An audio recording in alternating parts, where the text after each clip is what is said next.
Well, hello again everyone, welcome back, thanks for visiting once again. So today I'm going to take a final look at the Revell 1/48 scale SR71, which is a kit you will probably recall I initially reviewed something over a year ago, I would think, quite a little while ago, about a year and a half maybe, something along that line, when I was given it, and I probably remarked at the time that the challenge would be in the finishing of it, the paint finishing, and so it has turned out to be. But I wanted to give you a quick look at it before I put it away for the last time. Bit of hair or something on there, that was no good. But anyway, before I carry on, if this is the first time you've come to visit here at Zin, then very good to see you. Thank you very much indeed for coming along. Do feel free to give a subscription. It doesn't cost anything. It does help the channel to grow though, which I'm trying to do. I won't appeal to everybody, but maybe to a few. That should be good.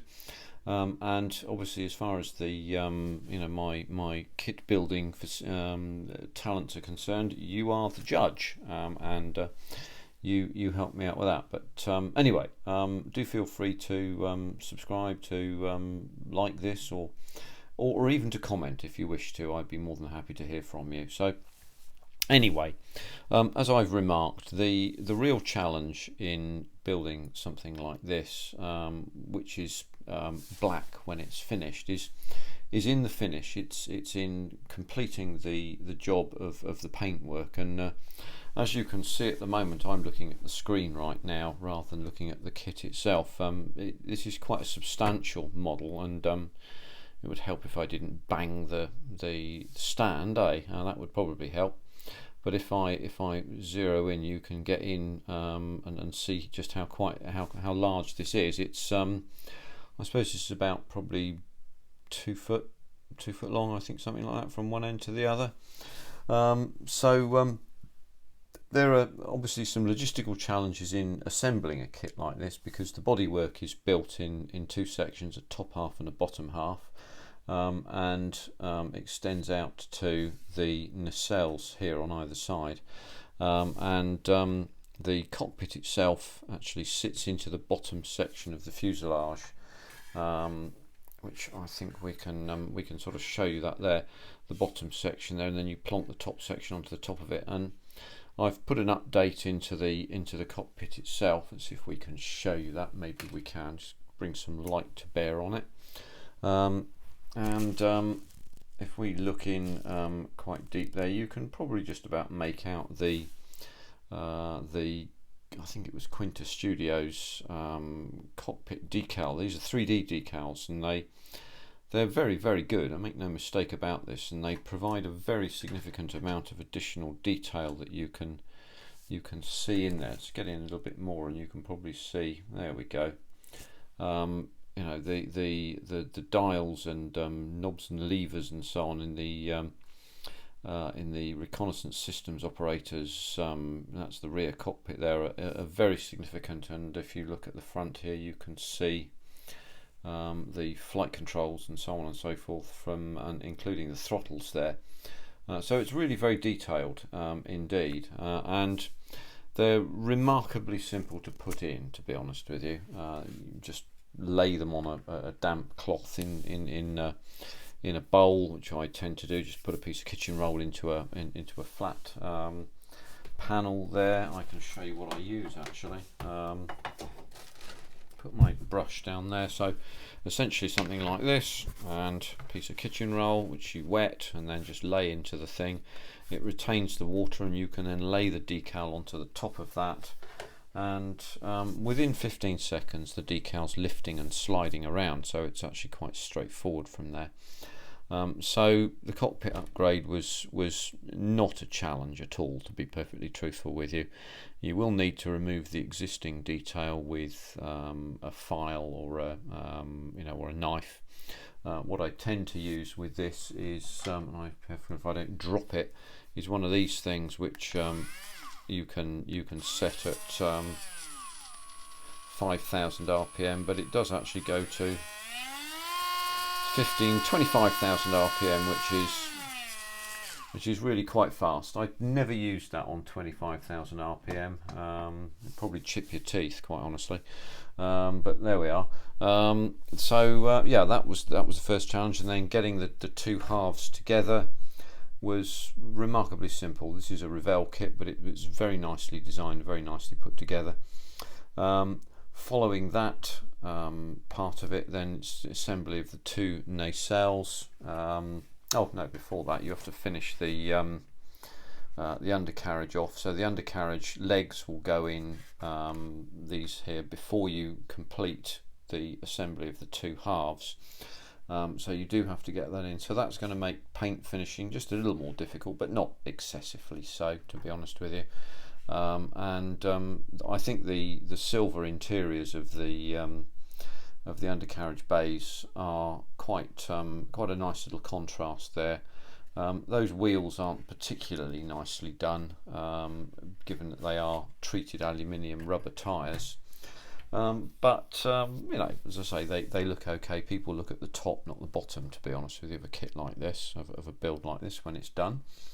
So yeah, the next job is the nacelles. They're reasonably complex in the sense that the inner part of the nacelle is assembled together in 4 parts and then dropped into the outside part here. And the challenge once again is in actually getting the join lines solved, and the join line runs down here, and as you can see, you can't really see it, so it works. It's worked out quite nicely in that regard. That being done, then you're looking at the tail fins, and the tail fins feel like they ought to be difficult, but to be truthful, they really aren't, because the angle of the tail fins, because these are angled in on the aircraft itself, and which we can turn that so you can see it a little bit. There you go. You can just about make out that angle in there. They're angled in to lower the radar footprint of the aircraft when it's in flight.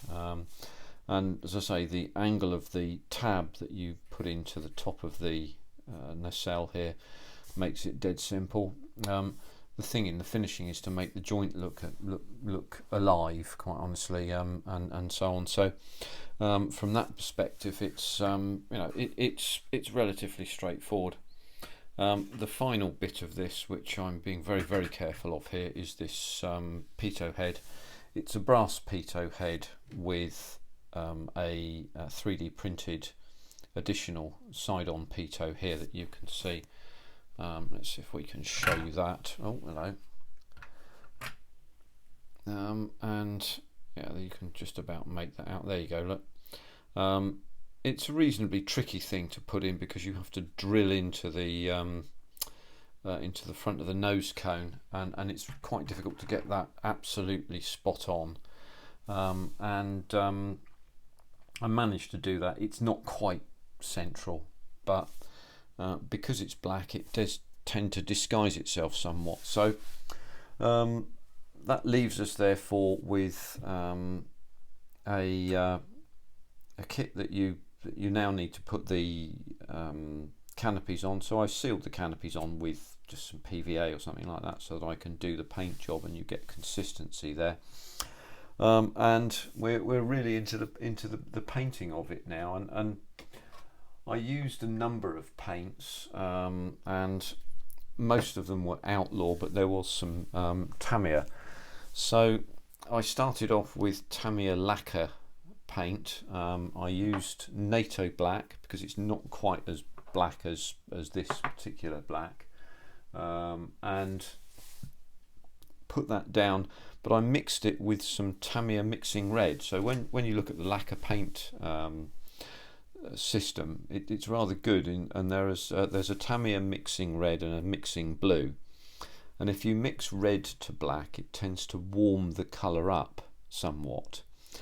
So what you get is a position where it doesn't look quite so featureless in that sense. So I sprayed with a black mixed with red down on that initially. It was a thin coat after a grey primer, this is, and then after that I put down some tyre black, and then I used some instrument black as well, just in patches and lines and waves to get and shall we say an uneven finish to this. So I was looking to achieve something that wasn't really as even as let's say the grey that you can see on this, because that would have made it featureless and would have made it look very much like a toy, and that seems to have worked out quite well. I will just point out that on the fully built kit, it's hard to see actually in terms of, yes, you can just about see that there, the these flutings here that you can see have a slightly different hue to them, like that. Now that's dead easy to achieve as it happens, and I did it, I will confess, largely by accident. This was thinly coated with black, thinly enough to let the grey primer show through just a little bit, and that's given us that you can just about make it out, that contrast that you get there. And most of the pictures of this aircraft tend to be taken from the front looking down, and that colour difference and that shade difference is quite visible. So that's turned out really rather better than I'd thought. So having done that, and you've achieved the finish you're looking for, and by the way, the nacelles, these points here were coloured. It was an outlaw paint black, but it was a slightly shiny black. I can't remember which one it was now. I can't really put my hand on it. I think it's downstairs. It might have been an instrument black actually. Yes, I think it was, as it happens. Yes, it was the outlaw paint's instrument black. And what I did with that was I wanted that to be as even as I could possibly make it, which seems to have come up quite nicely, with a slight shine to it, slight sheen to it. And I sanded it after that with a very fine sanding cloth, just in a line like that, which then created, I think, quite a nice looking sort of high speed look. But it is slightly different in the way that it looks to the rest of the bodywork, which turned out really nice, as George Formby might have said. So there we go. Let's see if we can just give a bit of light onto that in a slightly different way. Oh, there you go. You can see that contrast there if I just shine the light like that. There we go. Having looked at the sources, and the sources on the internet, the resources that we have available to us on the internet, I was in two minds as to how to deal with the panel lines that you see here. Also the V-shaped lines that you also see here.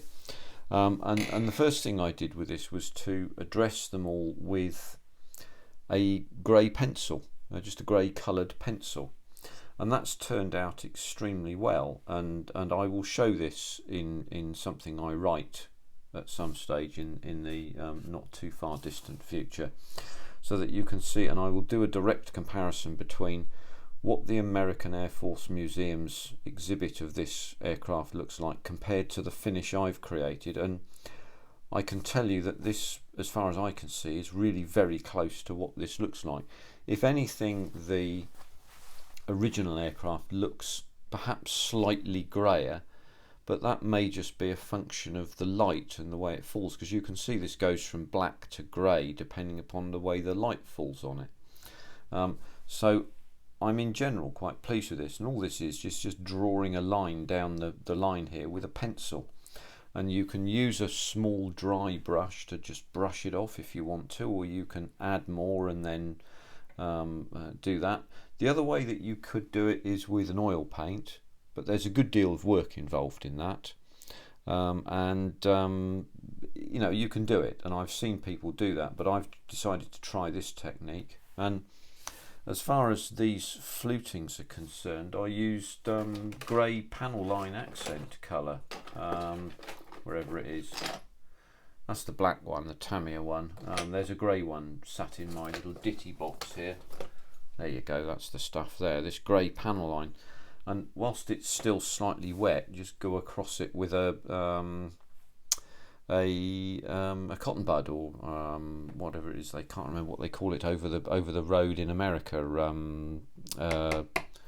Yes, I can't remember at the minute, but cotton bud anyway. And what you get is this slightly run over and washed out look, which I think has achieved the end quite well. Following that, you're pretty much through to the finish. To be honest with you, the decals take a long time to put down, and in particular the no step line here, which is very visible. And the only drawback with decals here is this has the disadvantage of looking almost brand new.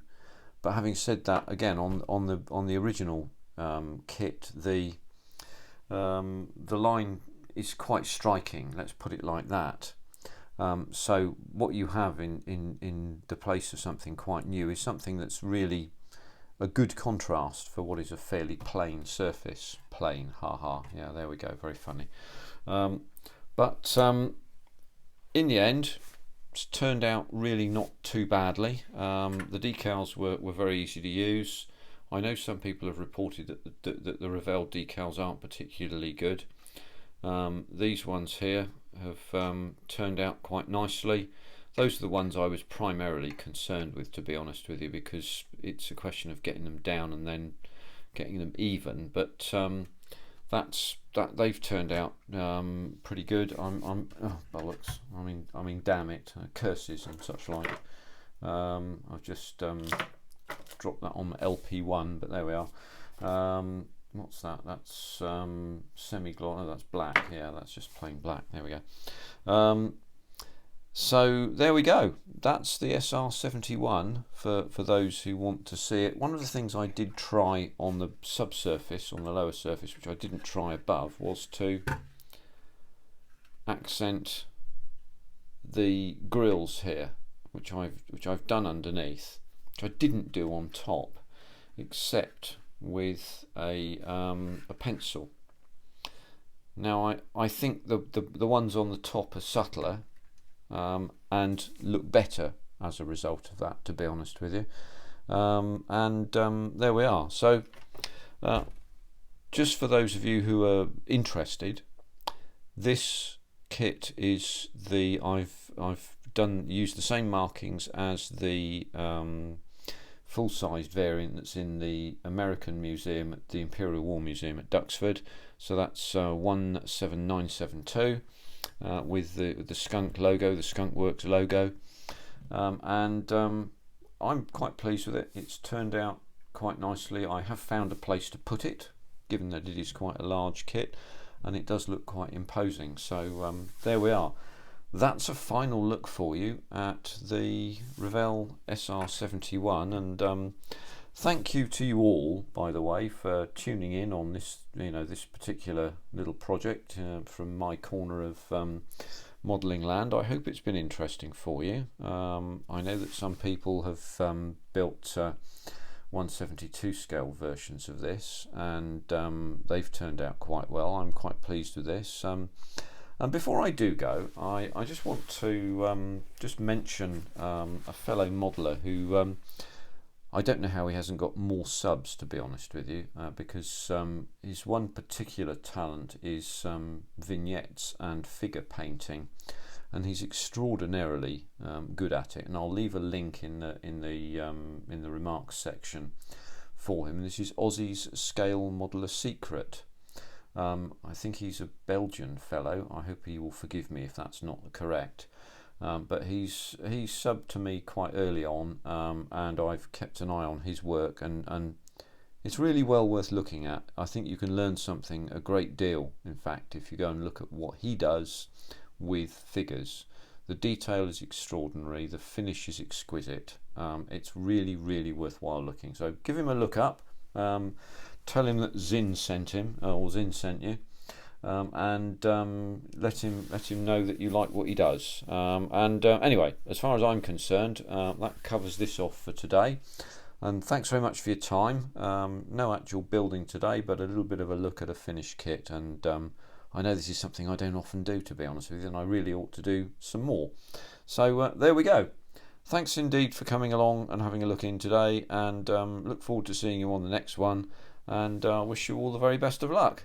Cheers for now. Bye bye.